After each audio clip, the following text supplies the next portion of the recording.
아까 여기 50한 4세 되신 분인데 아까 우리 강의 들으신 분 중에 또 이 저평골 마사지를 한 1개월 정도 했는데 시력이 전보다 더 좋아졌어요. 검사를 했는데 더 좋게 나오는 게 꽤 있죠. 시력 같은 경우 아까 여기에서 눈의 혈액 공부를 제대로 시켜주는 거예요. 도파민 빼주면. 그다음 아까 파킨슨 같은 경우도 증후군이라는 환자가 있어요. 파킨슨 증후군. 이 파킨슨 증후군은 파킨슨의 증상을 보이면서 이게 파킨슨 진단을 안 받은 게 아니라 이 파킨슨 증후군은 파킨슨을 진단을 받고 거기에 여러 증상들이 추가로 된 거예요. 파킨슨보다 더 중증입니다. 파킨슨 증후군은. 그래서 그때도 이야기했지만은 이 저평골 마사지를 제가 가르쳐 드렸어요. 그래서 자기가 아침 저녁으로 처음 배운 날 나한테 한번 받고 집에서도 좀 했어요. 그날 저녁부터 그 다음날까지 제일 컨디션이 최고였어요.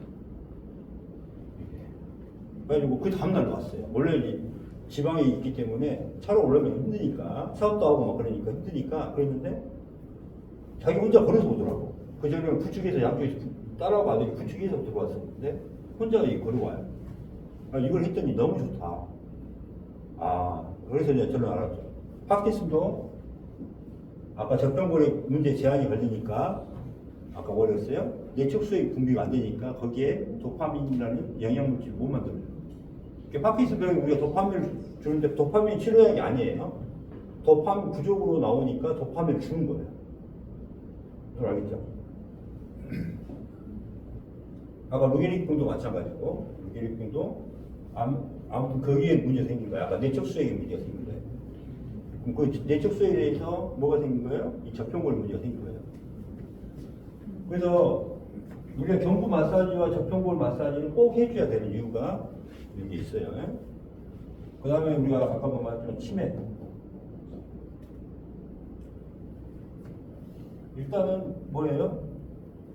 치매는 다양하게 나타나죠. 혈관성 치매도 있을 것이고 알츠하이머도 있고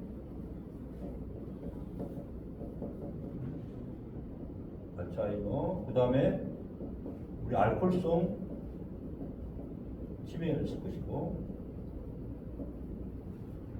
그 다음에 어혈 나쁜 피가 있는 경우에 또 담음 진액이 안 좋을 때도 이렇게. 그래서 기본적으로 우리가 혈액방을 먹으면은 기본적으로 혈액 진액을 공급해줘요. 진액을 생성시키고 그 다음에 혈관을 뚫어주고 심장을 좋게 만들어요.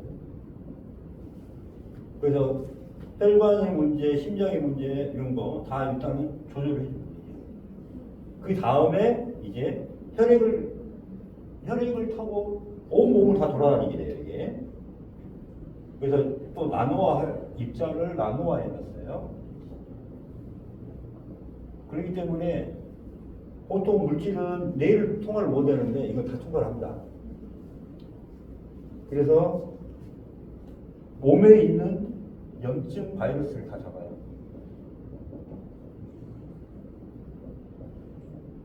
그래서 우리가 혈액방울을 줘가지고 HPV 바이러스, 이것도 자궁경부암을 유발하는 바이러스잖아요. 그래서 바이러스는 잡는 약이 없어요.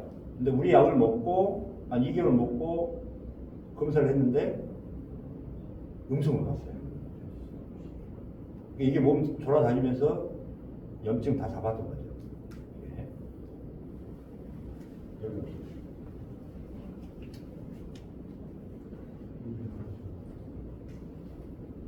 그래서 그 치매 환자는 이거 우리가 경부 저평골 마사지 하는 거하고 똑같은 증상 하는 게 우리가 혈액방 3가 한 거라고 생각하시면 되고, 지금 혈액방 4가 뭐냐면은 암까지 치료하는 게 이제 혈액방 4가 있어요. 그렇게 이제 생각하시면 돼요. 그래서 그 부모님 같은 경우 치매가 있다. 그럴 때 이걸 드시고 나면은 멀쩡해져요. 아까 저기 못 알아본다고 했잖아요, 환자가. 근데 하루에 6개씩 먹였어요. 6개씩. 그러니까 이틀 만에 제정신 돌아와요. 그다음에 어떤 환자는 이게 심장 수술을 해가지고 그 말 자체가 좀 어눌하기도 하지만은 좀 인지 능력이 거의 없어. 그러니까 돈에 대한 개념도 없어지고 다 없어지고 이거 보면 이제 사람이 보면은 좀 멀쩡하다는 정신이 있잖아요. 그게 아니라 전혀 좀 이상해. 아무튼 정신적인 그런 부분이 이상해. 그래서 어머니 오셨을 때 아버지 이래서 안 되겠다. 한번 이 약을 먹이자. 그래가지고 15일 드셨는데 먹으면서 와서 말도 정확하게 하고 인지 능력이 생겼어요. 그래가지고 15일 먹고 아버지 좀 더 먹었으면 좋겠는데 나도 더 먹었으면 좋겠다고 하는데 어머니가 한 15일 정도 늦게 왔어. 그래서 약을 15일 안 드시니까 이제 완치가 안 됐는 상황이니까 이제 다시 엉금해지고 정신이 다시 또 놓기 시작했어요. 지금 또 먹으니까 다시 이제 좀 잡혔어요. 그러니까 이거는 어느 정도는 한 달 정도면 되는데 이 사람이 15일 먹었잖아요. 그래서 이제 그 다음에 이제 노인분들 95세 정도 되는데 그 폐혈증이라고 있죠. 폐혈증. 피가 썩는 거잖아요. 그럼 거의 폐혈증으로 사망을 해요. 당뇨도 마찬가지. 당뇨로 죽는 게 아니라 혈액이 썩어가지고. 그래서 이제 항생제 계속 투여를 해. 이게 그냥 꽂고 있어도 이게 안 잡혀요. 그 다음에 폐렴 같은 걸린 경우도 안 잡히는 경우가 꽤 있어요. 항생제로. 나이 드신 분들은. 그럴 때 이제 우리 약을 11분 갖다 주니까 11분 먹고 퇴원했어요. 그러니까 몸에 바이러스 폐혈증을 잡는 게 특화되어 있다고 보시면 돼요. 그래서 이게 원래는 우리가 말라리아 약을 개발하는 게 헬리팍 3고 댕기가 헬리팍 2예요. 바이러스까지만 잡는 게 염증 바이러스까지 잡는 게 헬리팍 2고 이제 충을 잡는 거 몸에 충을 잡는 게 이제 3. 그다음 암까지 잡는 게 이제 4 이렇게 돼. 그다음 기본적인 혈액 진액을 보충해주는 보약이 혈액 1. 그래서 혈액 1, 2, 3, 4 이렇게 돼 있고 기관지도 마찬가지. 기관지를 충해주는 약 보약이 1, 염증 바이러스 잡는 게 2. 그다음에 이제 충까지 잡는 거죠. 장부에 있는 충, 그게 3. 그다음에 암을 치료하는 게 4. 이렇게 1, 2, 3, 4가 돼 있어요. 그다음에 소화기도 마찬가지 준비가 돼 있고 그렇게 돼 있어요. 구성이. 이제 이해를 하시죠? 이게.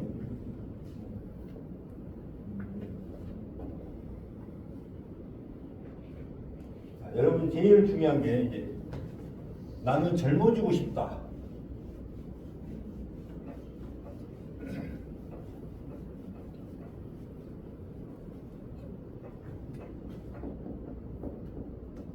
항노화, 탈모 이거를 좀 설명해 드릴게요. 자, 경부가 굳어지면은 이 경부가 굳어지잖아요. 여기가 그러면은 얼굴 모든 부분을 잡아당깁니다. 이게 잡아당겨 이게 짧아지면 그러면 이런 데가 주름이 생겨요.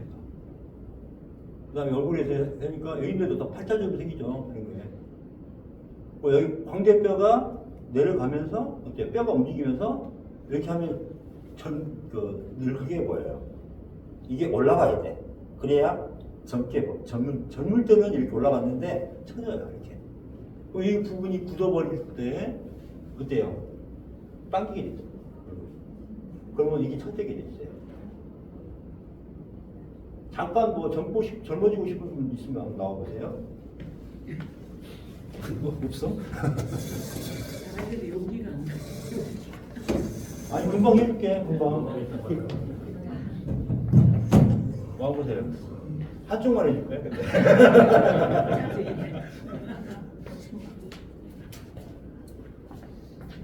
자, 듣고 싶은 거네. 자, 봐보세요. 여기가 쳐져 있으니까 여기 주름이 생긴 거예요. 이게 광대뼈가 이렇게 내려간 거예요. 자, 여기서 이걸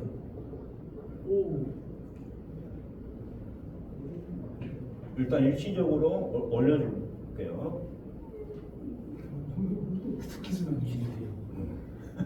자, 봐보세요. 비교를 해보세요. 이게 주름이 많이 없어졌잖아요. 여기 여기까지 주름이 있지만 여기는 여기까지밖에 없잖아요. 이걸 이렇게 올려주면은 돼요. 근데 이걸 처지게 하는 게 어디예요? 경부하고 저평골이에요. 무슨 말 알겠죠? 안에서 잡아당기잖아. 이 저평골이 이게 여기까지 이렇게 이게 저평골이란 말이에요. 이게 이제 아까 여기 안에서 입 안에서 당겨버리니까 처질 수밖에 없어요. 무엇보다도 더 중요한 데가 저평골 안에 입 안에서 이제 처리를 해줘야 돼요.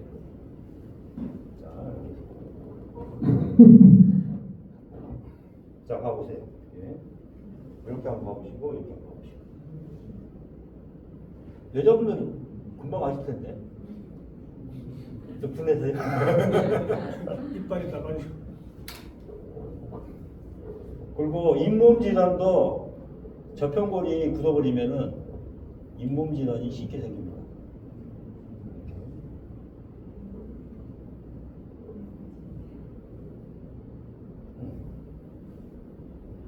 이게 올라가면은 좀 그래요.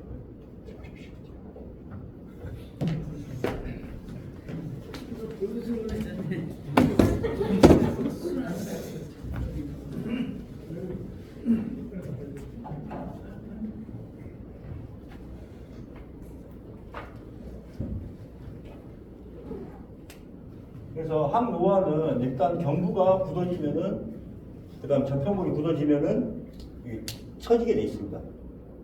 그다음 팔자주름도 이렇게 생기고 이걸 다 마사지하면은 얼굴 자체가 올라가요. 맞죠? 그래서 이렇게 해주시고 탈모도 마찬가지. 자, 이 근육들이 굳어지니까 있으니까 이 두피도 하나의 근육이에요. 두피도 근육이야. 이 밑에서 양쪽에서 잡아당기니까 두피를 양쪽에서 잡아당기잖아요. 지금. 그러니까 어떻게 돼요? 얘들이 목폭이 빠져. 그러니까 어떻게 돼요? 원형 탈모 생겨요. 약한 부분에서. 그러니까 스트레스 받고 뭐 하니까 어떻게 돼요? 이렇게 계속 굳어지면서 당겨버린다 이 말이에요. 무슨 말 알겠죠? 요겁니다.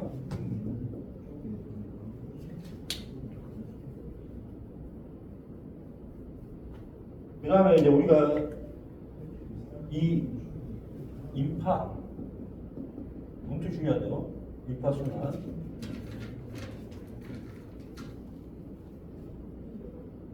인파의 대장은 어디냐면은 저평골이에요. 저평골.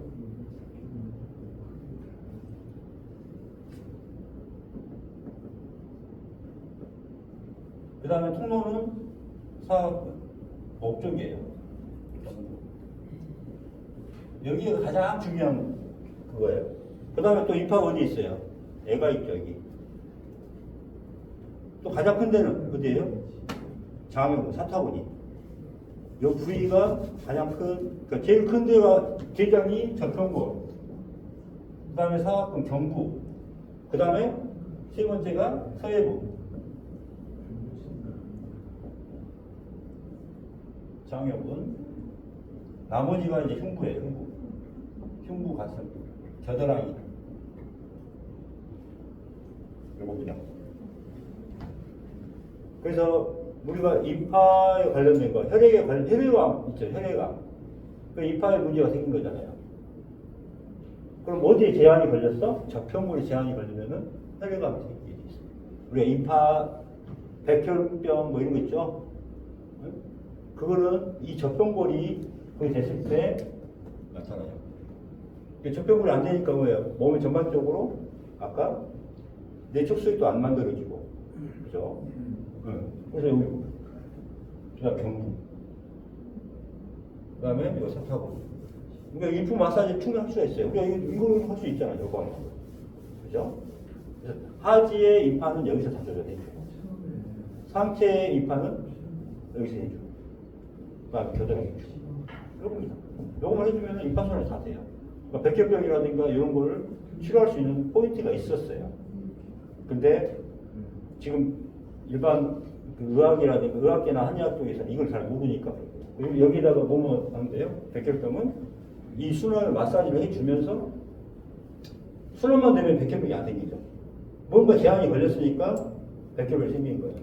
여기에다가 아까 현역방을 먹으면 되죠. 백혈병 치료가 됩니다.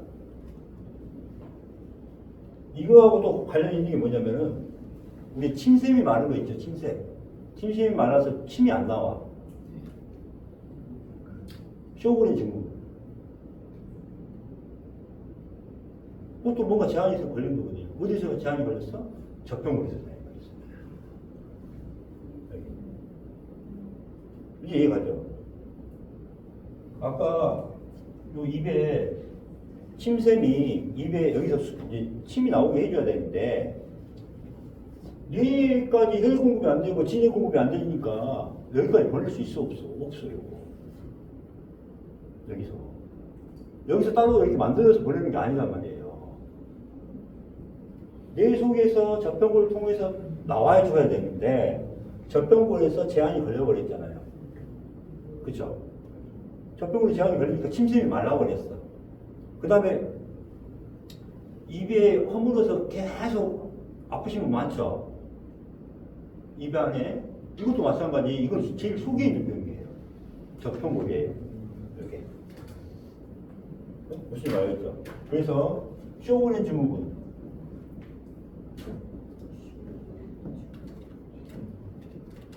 그 다음에 베체트병 많이 들어봤죠? 이게 베체트라는 것은 입안에 이게 다 허물어요. 이쪽에 허물다가 이쪽에 허물다가 이쪽에 허물다가. 그 다음에 이제 여자분들 같은 경우는 이제 질부가 다 허물어요. 심하면은 이제 이 점막 자체가 다 이쪽이 염증 걸다가 허물고 점증으로 계속 해서 하갖고 아파요. 그럼 이건 뭐냐면은 충분히 입안이나 이 점막에 충분한 혈액 진입 공급이 됐어요, 안 됐어요? 안 된 거예요. 구강의 염증이 되게 심합니다. 그럼 이것도 어떻게 돼요? 젖병골 마사지를 해줘야 돼요. 그 다음에 밑에는 장요구 마사지를 해서 순환을 시켜줘야 돼요. 그러면서 몸에 진액 혈액을 해주는 아까 혈액방 3로 조절을 해주면서 갈 수가 있어요. 입안은 이렇게 해주면은 다 깨끗하게 나와요. 근데 이게 젖병골 엄청 중요한 거 알겠죠? 그 다음 침샘. 그 다음에 우리가 편도선염, 이하선염 다 들어봤죠? 편도선. 편도선 왜 뭐예요? 편도선도 마찬가지 젖병골에 제한이 걸리면은 면역력 자체를 못 이겨요. 우리가 면역력을 키우는 방법은 뭐라고 했어요? 아까 젖병골 마사지. 그 다음에 전부와 젖병골 마사지가 해서 면역력.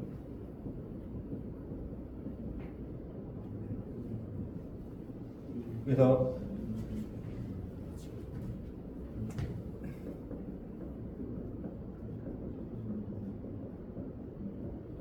아데노이드, 그러니까 침샘이라든가 편도선염, 아데노이드가 이게 있는 사람들은 이거 자체가 공급이 안 되는 거예요. 그러니까 거기에 뭐가 생겨? 염증이 생기는 거예요. 그러니까 어린애들이 많이 생기잖아요. 여기 편도선. 그게 요겁니다. 이거하고 똑같은 게 뭐냐면은 우리가 이제 비염 있죠, 비염. 비염 같은 경우도 젖병골이 문제가 생기니까 거기에 온 거예요. 그래서 우리가 비염이 있으면 뭘 주냐면 히스타민. 히스타민이 알레르기 반응을 일으켜요. 그래서 히스타민을 억제로 시키는 게 뭐예요? 항히스타민이에요. 못하게. 그래서 항히스타민을 줘요. 비염에. 알러지, 피부 가려울 때도 항히스타민을 주는 거거든요. 근데 이거는 그때 알러지만 못하게만 하는 거야. 딱 끊었어. 바로 나타나. 다시 나타나. 끊자마자 바로 나타나요. 이게. 그래서 일본의 꽃가루 알러지에서 이제 치료약이 없어요. 꽃가루 알러지. 우리하고 먹는 거 있어요. 꽃가루 알러지약을 개발을 해놨는데 거기서 이제 먹는 게 뭐냐면 항히스타민제를 먹어요. 그러니까 비염 환자들이 좀 심할 때 뭐 먹어요? 항히스타민제를 먹어요. 근데 이게 완치가 아니라 증상만 없어지는 거예요. 끊으면 바로 나타나요. 근데 이것도 어떻게 돼요? 아까 왜 여기에 농이 차고 제한, 이게 젖병골이 제한이 오니까 이거 자체가 염증이 생길 수가 없어요. 계속 염증이 생기고 충농증이 생겨요. 무슨 말 알겠죠? 그래서 요거를 제대로 하신 경우에 이 비염이 싹 사라집니다. 무슨 말 알겠죠? 비염. 그 다음에 아까 점막에 관련된 병. 점막이라는 게 뭐냐면은 이 통로에 다 점액이 나오는 그 막이에요. 그럼 이 점막이 손상이 되거나 이러면 면역력이 다 떨어진다는 걸 알고 있죠. 그죠? 여기에 바이러스 자체가 다 있는데 이게 내 유해균으로 돼버리면 병이 되는 거고 유해균까지 다 유해균이 되면은 나는 건강한 점막을 갖게 되는 거예요. 그걸 알겠죠? 그래서 내 좋은 이 점막 부분은 요 눈에도 점막인 거예요. 코 안부터는 점막이에요, 다. 그 다음 입안부터 점막이고 어디까지? 혀까지 점막으로 다 연결돼 있죠. 이렇게.